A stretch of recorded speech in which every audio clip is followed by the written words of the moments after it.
শেখ হাসিনা অডিওতে বক্তব্য দিচ্ছেন, প্রবাসে সক্রিয় আওয়ামী লীগকে কি দেশে সুযোগ দেওয়া উচিত নাকি অনুচিত? হ্যাঁ, ঠিক আছে, মামলায় হাজিরা দিতে আমাকে নোট দিতে আমি আসবো, নিশ্চয়ই আমি আসবো, মামলা আমি মোকাবেলা করব। দেখি কত ধানে কত চাল, সেটা আমি দেখে নেব। বাংলাদেশটা আমাদের। এখন 227 জনের তালিকা করে রাখো। আমার খুন করার একটা লাইসেন্স পেলাম, এটা নাকি আদালত অবমাননা। আমি আছি আপনাদের সাথে, আমি যেখানে থেকে আমি আসছি।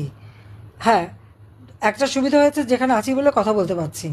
2007 জোর করে দেশে ফিরেছিলাম, এরপরে তো বন্দি করে রেখেছিল, আর কথা বলতে পারিনি। কিন্তু এবার সেই জন্য বাইরে থেকে সবার সঙ্গে কথা বলতে পারছি। কাজে আমি আছি, সব ধরনের সহযোগিতা আমি করে যাব। কিন্তু আমাদের দেশটাকে, দেশের স্বাধীনতা সার্বভৌমত্ব রক্ষা করতে হবে, গণতান্ত্রিক ধারা রক্ষা করতে হবে। একমাত্র আওয়ামী লীগই গণতান্ত্রিক ধারা দিয়েছে বাংলাদেশে, এটা তাদের মনে রাখা উচিত। 2009 সাল থেকে 2024 সালের এই আগস্ট মাস পর্যন্ত বাংলাদেশের গণতান্ত্রিক ধারা অব্যাহত ছিল। আর সেই গণতান্ত্রিক ধারাকে নস্যাৎ করে অবৈধ ক্ষমতা দখল করার পালা শুরু করলো ডক্টর ইউনূস। এরা তার ম্যাটিকুলাসলি ডিজাইন মাস্টার মাইন্ড দ্বারা। এটাই হলো বাস্তবতা। কাজে এই চক্রান্ত আবার এখন বলে কি মুক্তিযুদ্ধ নাকি ম্যাটিকুলাস ডিজাইন, তখন কে বলছে ম্যাটিকুলাস ডিজাইন?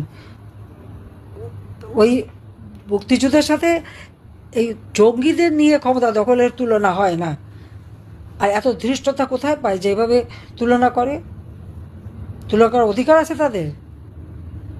যারা এই কথা বলে, আমি বলবো যে একটু মাত্রা জ্ঞানটা যেন তাদের থাকে।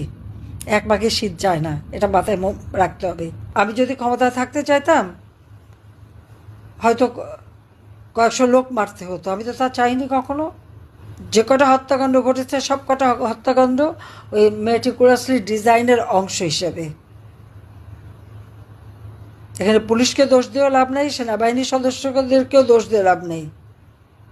কিন্তু কেউ যদি কাউকে মারতে আসে, এখানে কারো অর্ডার দেওয়া লাগে না, এটা আইনেই আছে কিভাবে হবে। আজকে প্রত্যেকটা কবরে যে যাদেরকে এরা শহীদ বলছে, প্রত্যেকটা কবর থেকে লাশ তুলে আন্তর্জাতিক সংস্থা ডেকে নিয়ে এসে ফরেন্সিক করে দেখা হবে কীভাবে তারা মারা গেছে।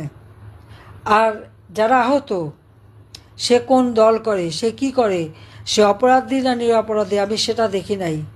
আর আমি সরকারে থাকা পর্যন্ত প্রত্যেকটা রুগীর চিকিৎসা পেয়েছে বিনা পয়সায়। তাদের বাবা মা কারো কোনো টাকা খরচ করতে হয়নি। সব টাকা প্রত্যেকটা হাসপাতালে আমি খরচ করেছি। আমরা বিনা পয়সা তাদের চিকিৎসা দিয়েছি। এরা জানে না, এখনও তারা হাসপাতাল ছাড়ে না। কেন হাসপাতাল ছাড়বে না? হাসপাতালে বসে সেই চক্ষু ইনস্টিটিউটও দেখলাম,